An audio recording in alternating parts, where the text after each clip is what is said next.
Fans, this is Sun's latest. As of this recording, we have 774 Sunscribers to Sun's latest. Remember, when you subscribe to Sun's latest, you become a Sunscriber, a very unique position to be in.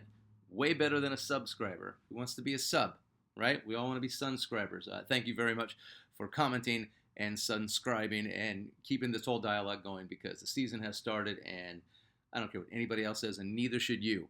We're Suns fans. We know what we got. Let's see. What do we got? Oh, yeah, the quote of the day. The way a team plays as a whole determines its success. You may have the greatest bunch of individual stars in the world, but if they don't play together, the club won't be worth a dime. Babe Ruth.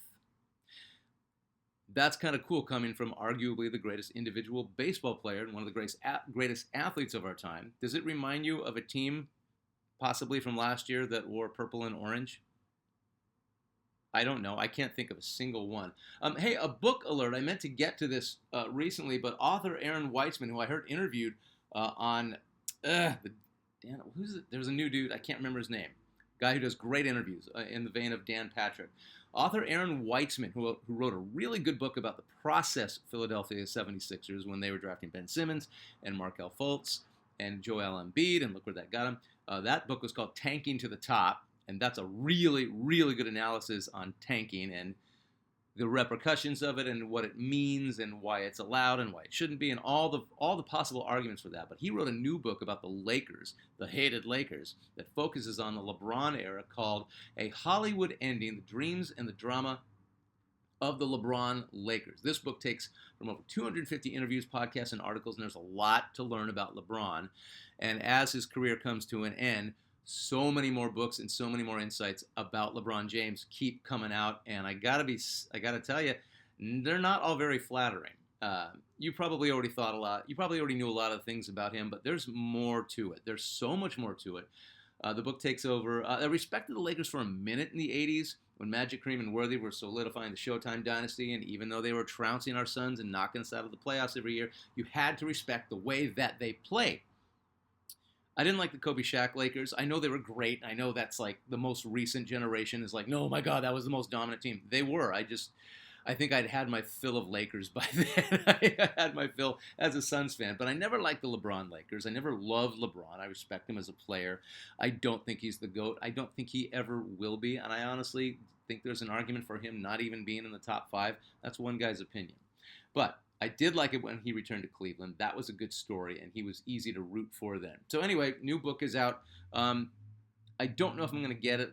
I'm waiting for my freaking copy of Foul to get here, and I don't think it's coming. But that was from abebooks.com, so I'm going to double check with them. All right, so tonight we have the second game of the season. I am still waiting to see if Mark Williams gets the start.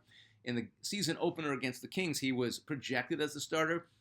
Oso got the start and did fine, but Williams came in, got 11 boards, and shot pretty well and clogged the lane and swatted a few shots. So I don't have a problem with the Suns making triple dog sure that Mark Williams is going to ease into this season.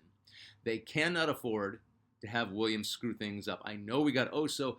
I know we got Nick Richards. I know we have Kaman Malawich. But I think the Suns really know that they might have something very special with Mark Williams, and they're going to make sure that he is good to go. No Jalen Green, going to be reevaluated soon for his hamstring injury.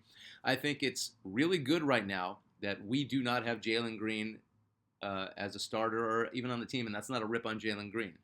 It's controversy to begin the season when you think you're going to have something and you don't, and you make do. And I love Grayson Allen starting the other night. He had 18 points. Curious Mind 25-25 pointed out between him and Royce O'Neal, we had like 30 points, like 17 or 18 rebounds. I mean, and I was talking about, these guys should be in the trade package for Kuminga.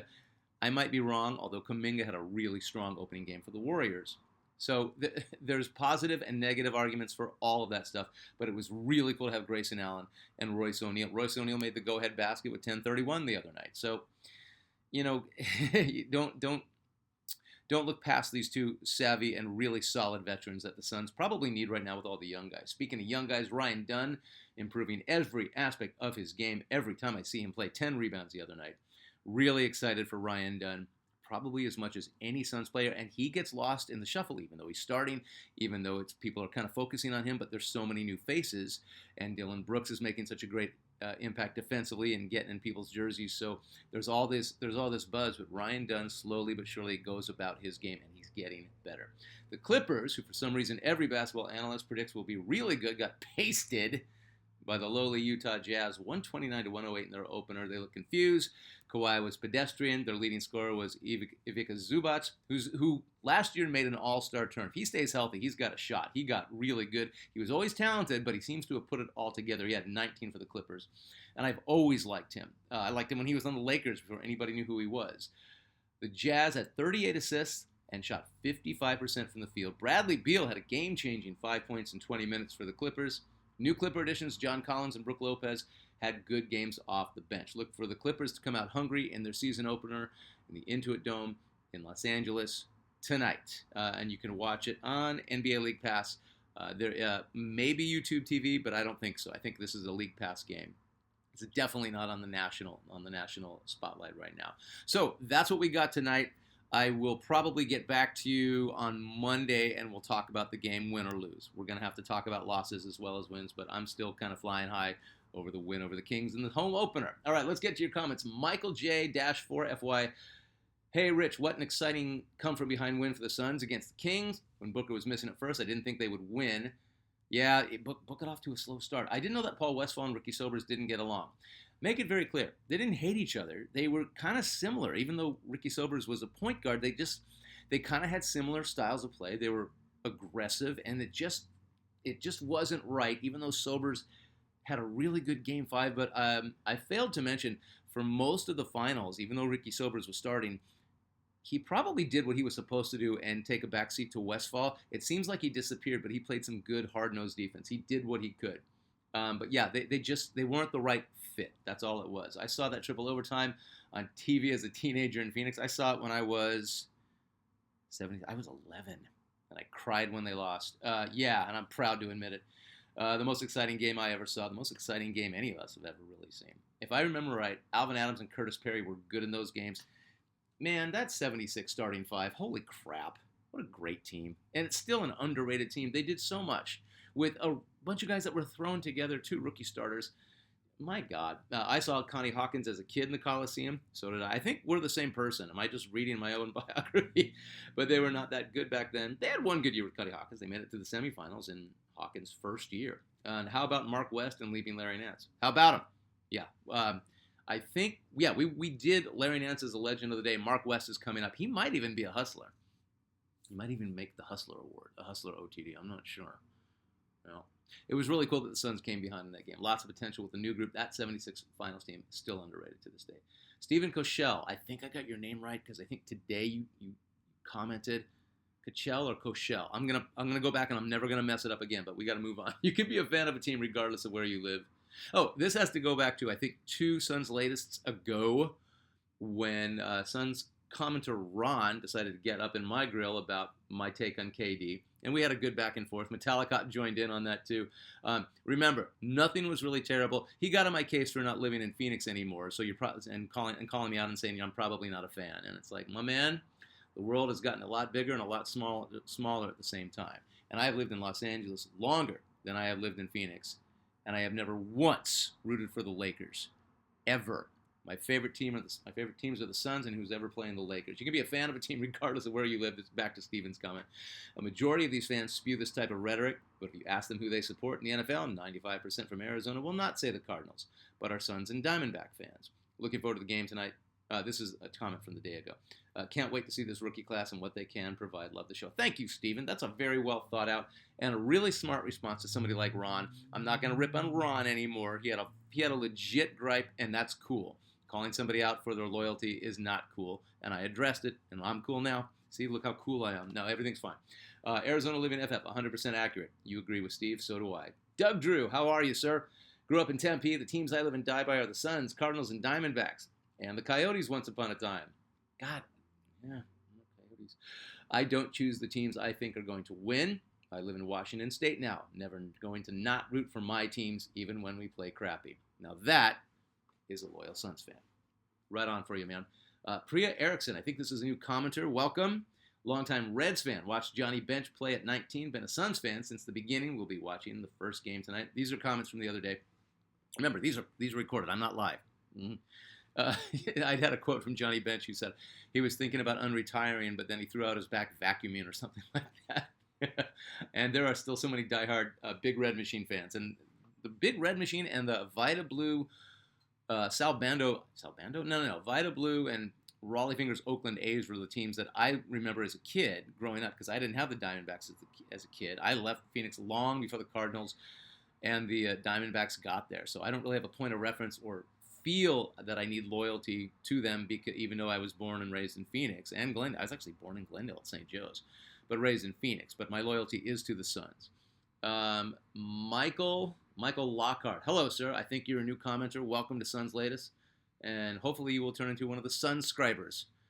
I noticed that Houston started KD at the two-guard position opening night against OKC. That was a good game. It was a double overtime game because we all know that KD is a shooting guard. I don't think that letter listed next to a starting player's name means anything these days, but Booker is going to be the distributor on this team no matter what letter is next to his name.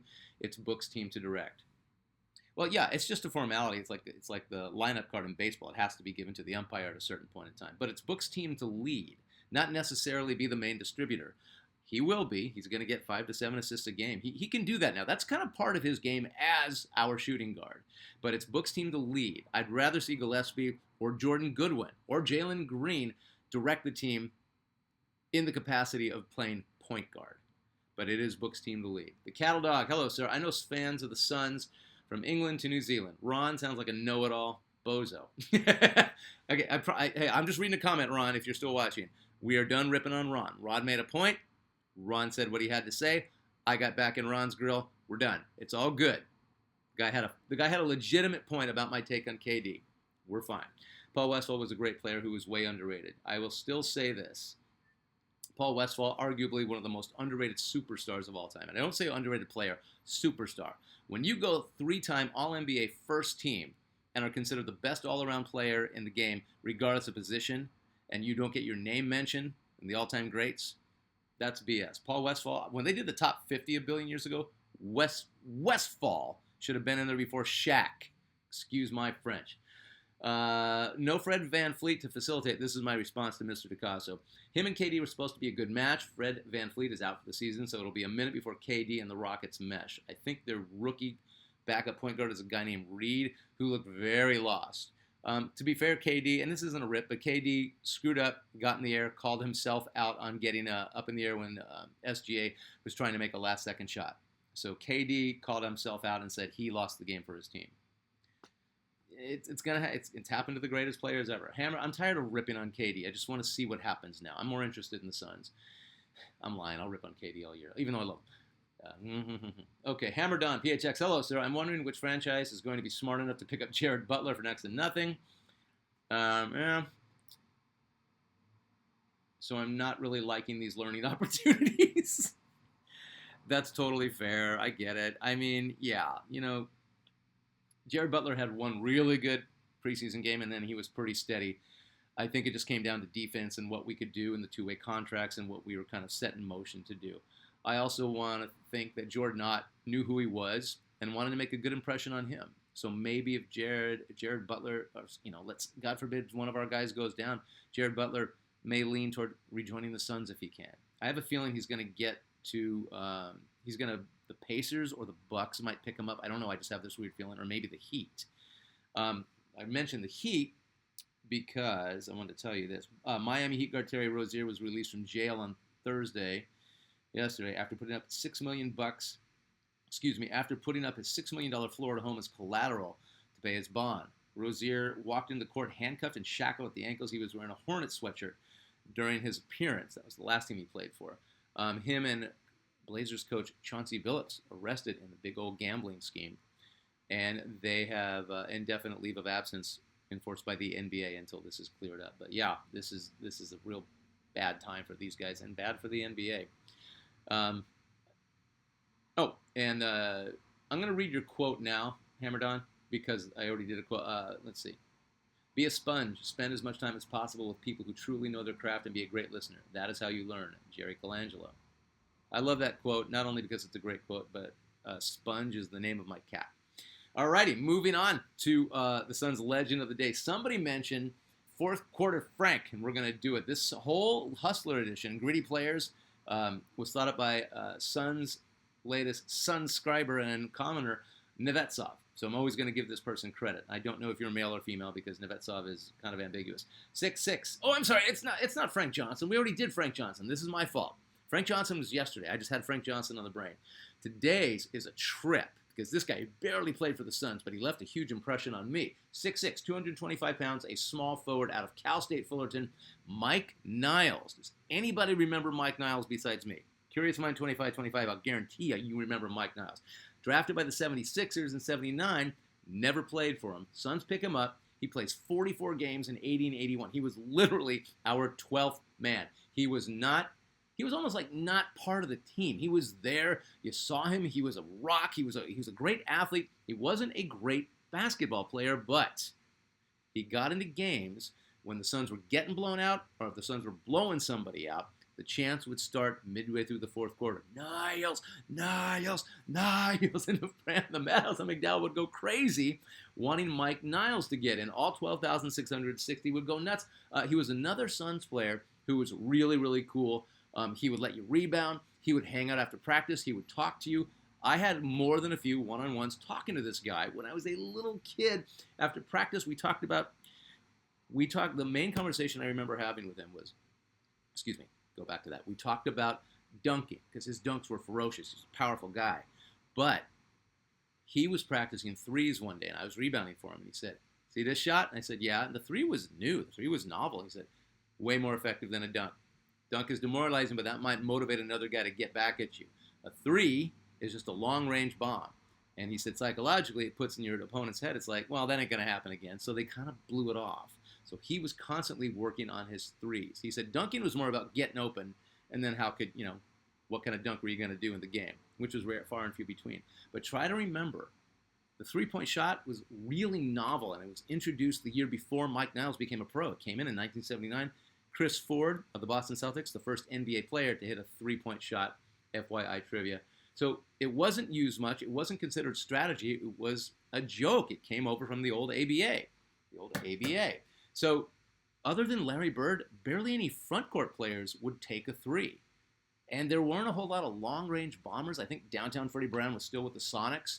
So you just didn't see the three that much. And Mike Niles, the 12th man on the Suns, figured out that a three would really excite the crowd, especially when he came in, because when he came in, the game was lost or won. So he kind of was allowed to do what he wanted, and he made a few threes, and he really got the crowd going, and he hustled and he played really hard. On January 24th, Mike Niles was convicted of killing his wife. Jurors deliberated 13 hours before finding that he conspired with Noel Jackson of L.A. to murder Sonia Niles December 13th, 1984. She died of a shotgun blast to the head from close range. This is all from an LA Times article from '89.